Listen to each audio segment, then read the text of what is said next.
Hey guys, it's CJ, and we are back to talk about one of my favorite shows, Life After Lockup. Now, this is the way they're labeling the episodes, this is a continuation. So, today we'll talk about season 3, episode 19, and they call this episode Fiancee M.I.A. So, let's go ahead and get started. Now, we first see Sean and it continues where it left off. He was looking for Destiny and he was just basically showing us how she has taken all of her stuff and has dipped on them.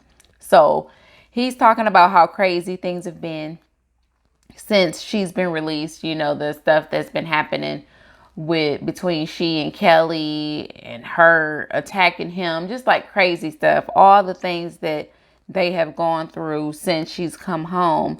And he's letting us know she's been gone about 24 hours and her court appearance is in a couple of days, which has him a little worried because if she doesn't show up, he's still on the hook for that 50 grand. But she told him that she would always show up no matter what. But at this point, I guess it's kind of hard to trust Destiny. Now, he was going through some of her things because production was like, are all of her things gone? And he's like, well, all of her clothes and everything that she normally uses is not here. And he was going through the bathroom and he was going through the drawers and he saw that she had a pregnancy test. And so he was just kind of like, well, what the heck is this? And he was piddling through the garbage, but he couldn't find a test.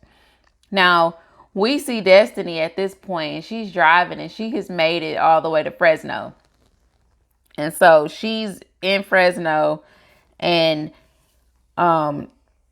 she's basically saying that Sean isn't who he says he is, which I don't know what she means by that. I guess, is still upset about him not going in on Kelly at their meeting like she assumed that he should have. But we see her and, she shows us the pregnancy test and it said that she wasn't pregnant, but she's 21 days late.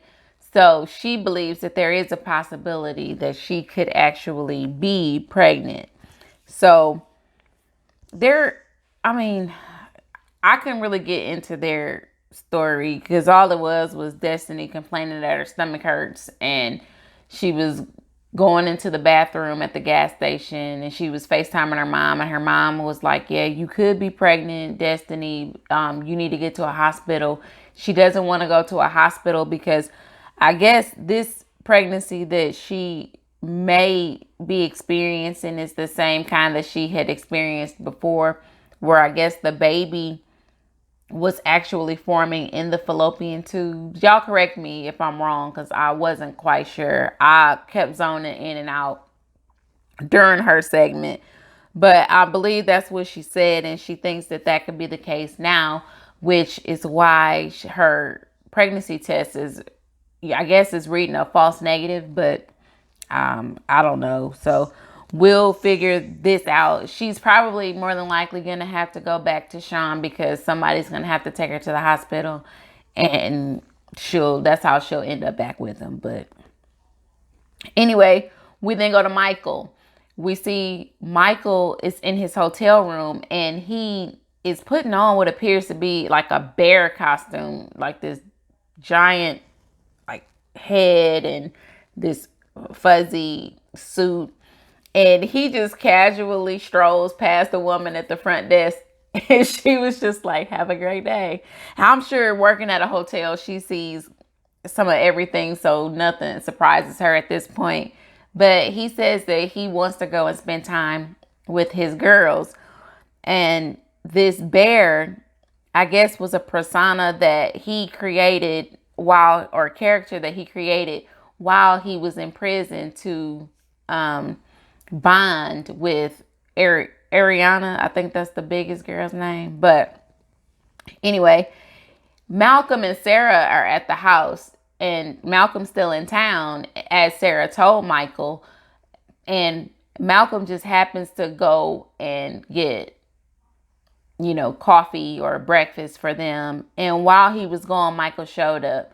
Michael comes in this bear costume, and the oldest daughter, she was tickled and it was funny to her, but the baby girl, she doesn't know him, I don't believe, so she's not quite as fond of him. So she was a little like, get him away from me. And Sarah, was kind of smiling. She was pissed off because she told Michael not to come and he came anyway, but she allowed him to come. And she tells us, when he is on, he's on. He's a great dad. And when he is off, he's horrible. Like non-existent. And she's kind of tired of the inconsistency. And Malcolm is telling us, when he leaves to get the coffee, that things have been kind of different since the party. Sarah kind of let Michael get her worked up, and it's really showing in, how she's acting with him or whatever. So he definitely feels like there could still be some feelings involved, but he certainly wants to get down to the bottom of it. Now, he comes back and he sees, Michael with this crazy bear suit on, and he's cordial. Malcolm, I will give him that. Malcolm is a lot more cordial than most guys would be. Although Michael is their dad, he knows that Michael hasn't really been around because he's been around more than Michael has. And so he knows that he's not that present. He comes in, he speaks to Michael. Michael, tried to ignore him at first, but Malcolm at this point is just like, look, we need to kind of talk. He wanted to sit down with him. He wanted to know why Michael left the party, because he felt like, okay, well, were you that upset to see her with me that you kind of left the party abruptly and you kind of made a scene? He came to him as a man. He just really wants everything out on the table. And I think it's probably because he needs to know this and determine whether or not he still wants to deal with Sarah and the drama that comes with Sarah, or the baggage of being Michael. Now, Michael basically, gives him some answer about, I felt like it was taking the attention away from the baby or whatever, our issues or whatever. And it was supposed to be about her. It was her day and blase, blase. But anyway, Michael had the nerve to say, well, I belong here. I'm their dad. I'm her husband, technically. I'm the one that belongs here. He's the one that doesn't fit in. So, and really, if I wanted Sarah back, I could get Sarah. I could have her. That was basically what he was saying, that Sarah would go if he said the word. And I really don't like that, because it's not fair that you would even try to play on that girl's emotions like that and ruin what, she could possibly have with this guy. And Malcolm seems like a really good guy. And so that was really, really foul of Michael to even go there, because you have been with Megan, you've been with Maria, and there's no telling all the other women that she was seeing you getting, money from. But for you to go there with her, I just think that was real foul. And normally I try to see Michael's point of view, but nah, he was real foul for that. I ain't doing too much cussing because I got, God all over me. I got a God is dope hat, God is dope shirt. So I can't be on here talking all crazy. I got to act like I got some home training. But anyway, Michael leaves at some point, and now Malcolm wants to talk to Sarah. He's basically asking Sarah, well, you did say that Michael brought a female around and didn't let you know. He started a relationship with a girl, and, am I your revenge to him? And Sarah is trying to assure him that no, that she loves him, and she would never disrespect him. And at the same time, she has to have a relationship with Michael because he's the father of her children. and she would prefer that they be separate. But basically she was telling him, if you want to be with me, you gotta accept all the BS that comes with my life. And I don't necessarily think that Malcolm is really, down for it at the end of the day, because I think that Michael is really going to be a little bit too much for him, but we'll see how it goes. I'm rooting for them because Sarah does deserve to be happy. She deserves to move on. And Michael obviously does not want to be a husband. He barely wants to be a dad. So I believe that they ought to let that girl, move on, black scent and all. Let the woman be happy. But anyway, we go to Scott and Lindsay. And she's been out for about 5 or 6 weeks now. And she's saying that she and Scott haven't been sleeping in the same space or the same room because Scott snores, and she is still trying to adjust living with somebody. Like, she didn't live with a prison full of women. But I just think that she is not attracted to Scott, and she's getting comfortable enough to now where she doesn't have to act like she is. Now, she was complaining about not having anything to wear, and she was getting ready for some modeling gig that she set up because she used to do some jackleg modeling before she went off to prison, or before she started selling drugs. And those pictures looked like I took them in the backyard or something. I mean, they weren't just anything for her to be getting paid for. But anyway, so she tells Scott like the day of, and she also lets him know that he needs to drive her because she doesn't have a car. So Scott doesn't think it's a good idea because, first of all, he doesn't know what kind of pictures this guy is going to be taking of her. And he also just feels like, she needs to find a better way to make money. She's older, and he doesn't know if modeling is just going to really pay the bills. And her defense was, well, you promised me that I was going to be a partner of your company. I was going to handle the finances and everything, but I have not, been offered that opportunity since I've been out. It hasn't happened yet. And I've been finding out some stuff about them. I don't know, just kind of a spoiler. I don't know if anybody else has heard or even cares to know, but he, I guess, has put her out, and she's back incarcerated. She's back in jail. He was not this really successful businessman from New York that he claimed to be. From my understanding, he used to be a social worker, and he got fired from there because he was trying to get inappropriate with some people. But I don't know how true that is, but that's just like something that I heard. But let me know if y'all heard about that. But anyway, they then get to the studio. He takes her to the studio, and he's kind of asking the guy, well, what kind of work do you do? And the guy was like, I'm completely professional, and there's, nothing to be worried about when it comes to my work and all of this. And so he's like, okay, well, I'll let y'all get to it. And the photo shoot kind of starts out normal. She was wearing like some like big t-shirt and some stuff.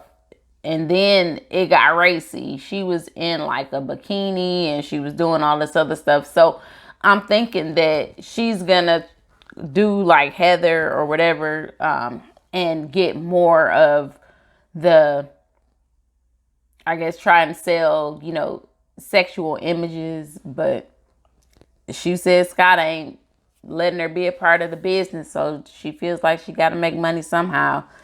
And she later on asks him if Tarabelle can move her camper to, I guess, their house for a while and their driveway for a while temporarily until she figures out where she's going to move. And Scott's dumb behind agrees to it, even though Lindsay has this plan to get Terabelle there. So basically she has her girlfriend there and her boyfriend. And eventually she is intending on moving Terabelle inside of the house so they could be this throuple that she just dreams of them being. Really, I don't even think she wants it to be a throuple. I think she just wants it to be she and Terabelle, and Scott can just kind of be there if he wants to or leave or whatever. But anyway, the little girl goes off for a camping trip, and Lindsay wants to use this opportunity to talk to Scott. I guess Scott was thinking, we're going to chill tonight. We're going to watch a movie. We'll order Chinese or whatever. And she was like, nah, we need to talk. So she basically tells him that she doesn't appreciate him invading her privacy, where, he's reading her stuff, where he read her book quotes that she wrote about the woman meeting the man and basically taking him for all he got and leaving. And also, he apologized for that. He tells her he was sorry and all of this. But then she goes on to let him know that she found out that he had been contacting her ex-boyfriends on Facebook.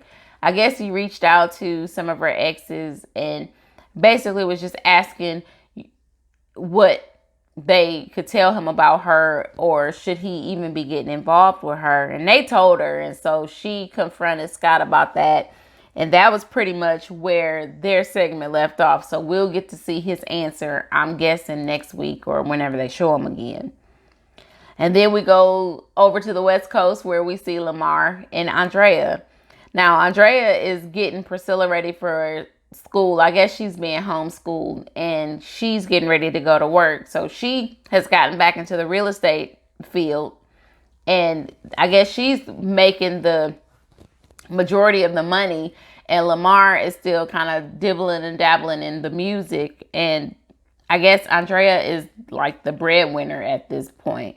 So Priscilla was doing some kind of genealogy project, and they wanted to know about her families, and Andrea gave her this story about her family, her side of the family, and their strong African roots. And she even was showing her like a dance they used to do. I don't know how she became Mormon, but I'm not even interested in how she became Mormon, to be honest, just because Andrea irks my nerve. But I like Lamar, so that's why I feature them, because I do like Lamar. Lamar, he's funny. But while, Lamar was, I guess Andrea was gone. So now Lamar is helping Priscilla, and he wants to tell her about, his family. And he was showing her some tattoos on him, and each tattoo or each name under a tattoo represented somebody who died, somebody that was family or close friends that died. And he also let her in on a secret that she has another sister. And she has an older sister who is in her 20s. And I'm guessing she has kids of her own, because he mentioned something about being a grandfather. But anyway, he shows her the pictures, and he has an older daughter named Shantae. He had Shantae when he was 16 and her mom was 15. They were young, and he didn't know anything about fatherhood or family or anything. So he, I guess, went away to prison, and he really wasn't in her life. But obviously she kept in touch, because he has pictures of her, and he is now at the point where he wants to kind of make things right with her. But she and Andrea don't get along for some reason. And I think when he was incarcerated, she and Andrea came together and they butted heads, and it was a problem. And so they don't really talk. And Andrea didn't want him to tell Priscilla about Shantae for some reason. But Andrea is wrong in that sense, because that's the girl's sister. That's Lamar's child. Y'all are married, true enough, but he still grown or not, he has an obligation to his other child who was there before you were even thought of. So Andrea, once again, is really just being crazy when it comes to certain issues, and this is definitely something that she is not right about. But anyway, he calls Shantae to see if they're still on because he wants to introduce Priscilla to Shantae. He wants her to meet her big sister. And Shantae is kind of reluctant because she doesn't really want to meet Priscilla. First of all, because we don't know what her conversation with Andrea was and why she doesn't want to, but she just feels like her dad needs to make her a priority for a change. It's always this family, and she feels like he's pushing her out. So I do think that now is not necessarily the time for him to bring Priscilla around. He needs to work on getting his daughter comfortable to work, up to her meeting Priscilla and not behind Andrea's back. Now, Andrea is crazy, but I do think that you owe it to her to be open about your dealings with your child. And she wants to be immature about it, then so be it. But just at least let her know.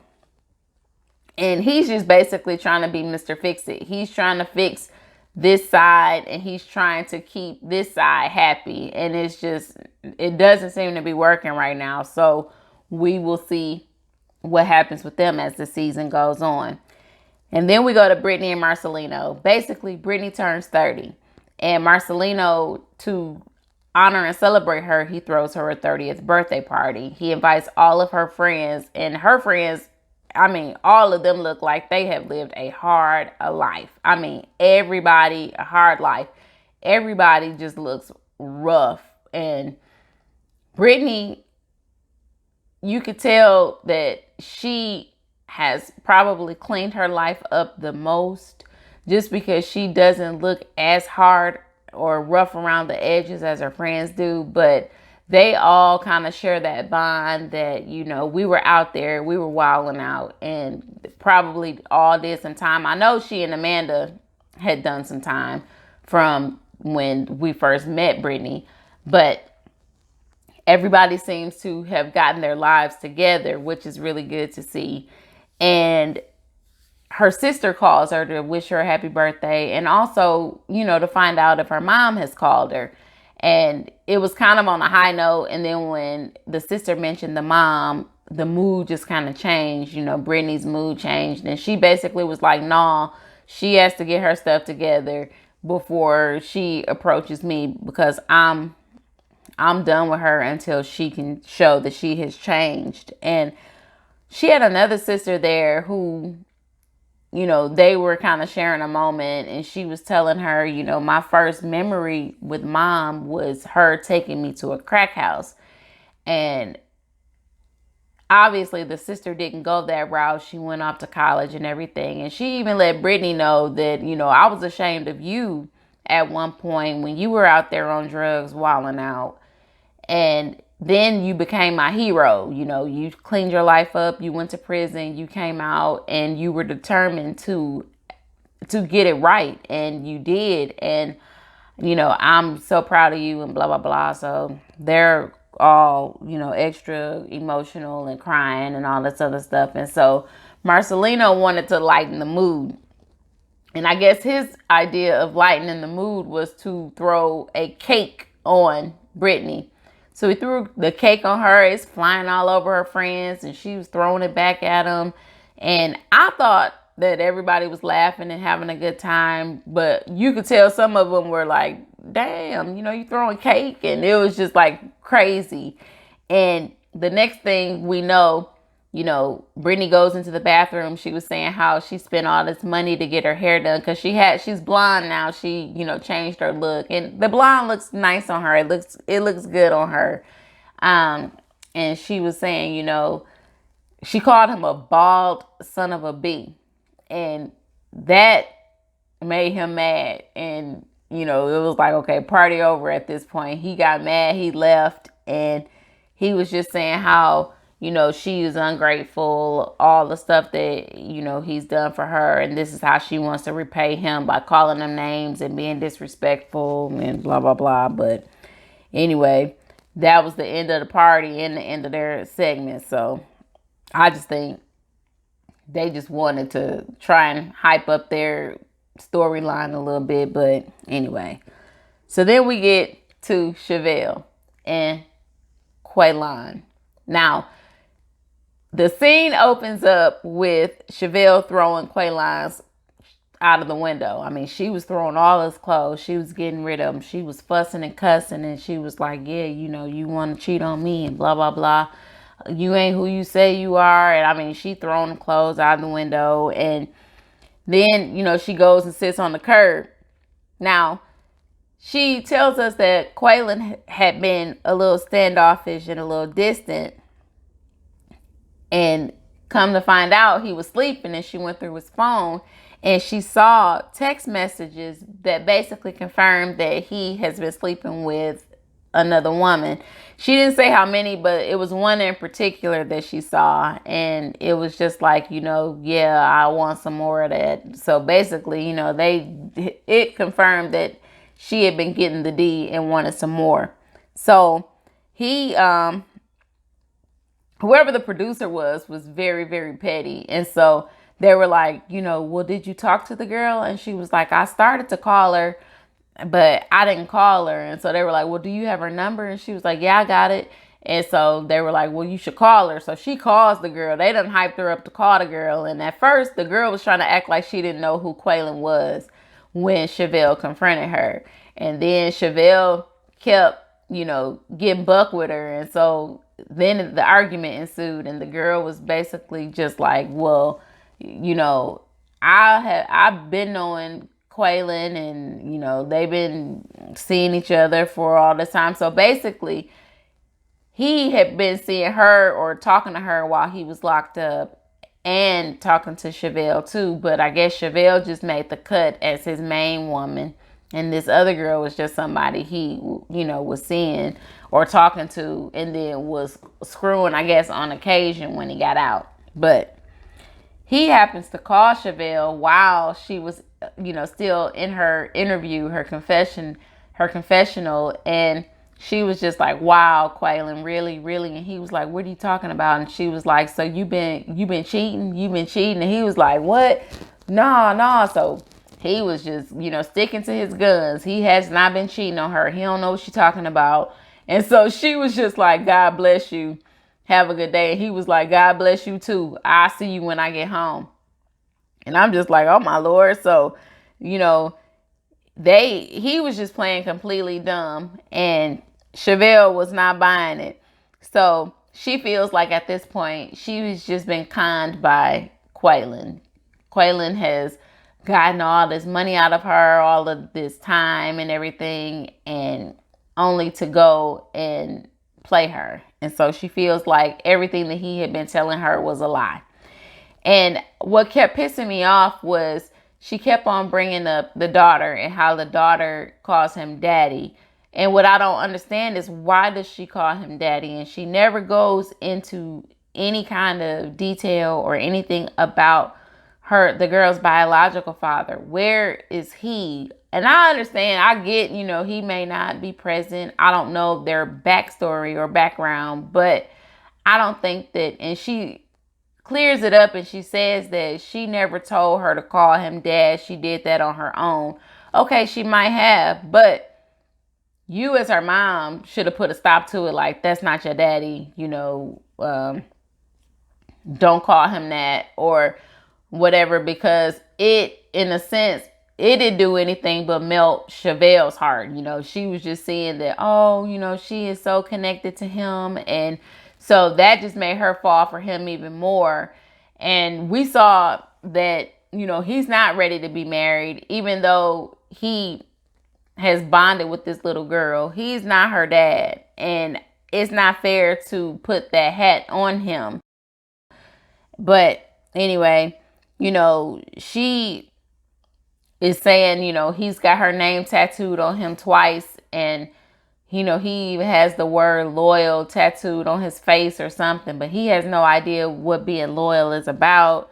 They're on the balcony arguing at this point, and she was telling him, about the thousands of text messages that she saw from all these different females, and he is not being real. He's not true. And I guess she put him out. She made him leave because he got in the car with somebody and he left.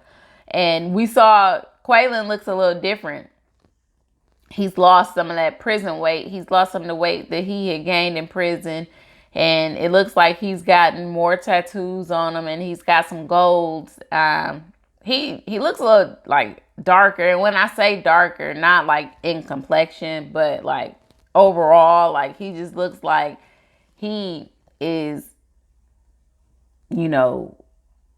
not as optimistic or, bright-eyed, this bright-eyed wonder that he was when he first got out of jail. It was like now he is getting acclimated, and he just looks different to me. Did he look different to y'all? But anyway, now Chevelle is sitting back on the curb again after he leaves, and she's crying and all this stuff. So that's where we leave her. So we'll see what happens with them as the season progresses.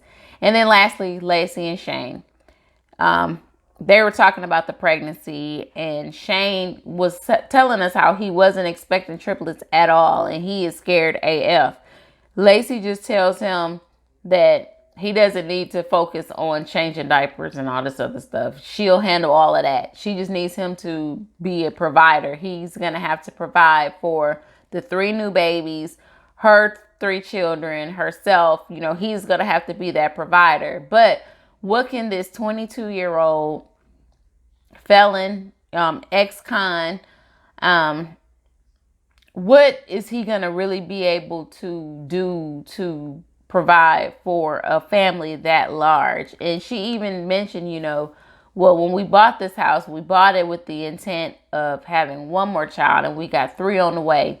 So we're going to need a bigger house. And Shane is not in any position to provide any of that for them. Now, reality is setting in on her behalf as well. And she's just thinking, she don't know, how this is going to work. And I don't know why they didn't think about this before they went and did that in vitro, spent all the money doing that. And now y'all have the possibility of having triplets. Now they go for the ultrasound, and I don't understand why. What's the purpose of them showing that they had masks, but they weren't wearing them? I think his mask was down on his neck. Lacey's was, flipped down as well. The doctor, again, hers is like right under her nose again. The only one, the tech, she stayed masked up. I think she was like the only one that's like, look, I'll let the Rona get y'all, but I don't want it. And so she, again, was the only one masked up. Well, when they're doing the ultrasound, they see the first baby in the sac, and the heartbeat is strong and everything looks good. So then they go over to the other sac where the other 2 babies were, and it's nothing. So those embryos, I guess, didn't form. And so what was triplets at one point is now just 1 child. And they tried to be as emotional as they could pretend to be. Lacey, I didn't see, she, put her hands up to her eyes like she was crying, but I didn't really see any tears come out of her eyes. Shane did look to be a little broken up, but like he said, he was happy and sad at the same time. I'm sure there was some level of relief because, hey, now those are 2 less mouths I got to worry about feeding. And now I just got to provide for, the kids that are already here, Lacey, and the new one that's coming. So that'll be a little easier on him. But he is sad to know that their creations, are gone at this point. But they still have one baby, and that baby seems to be in perfect health. So we, I guess we'll take that blessing. And that's where theirs end. And this was long because it was like a 2-hour premiere. I wasn't expecting it to be this long, and I didn't want to talk this long. But if I left anything out, y'all know to leave it in the comments below. Also, do not forget to like this video and subscribe to my channel so we can talk about Life After Lockup, Housewives of Potomac. I think I may start reviewing Salt Lake City, Housewives of Salt Lake City. I don't know yet because it is so close to Housewives of Atlanta coming on, and I'm definitely reviewing that. So with that being said, I hope that you guys have an awesome weekend. We're going to do the same around here, and I'll see y'all in the next video. Bye.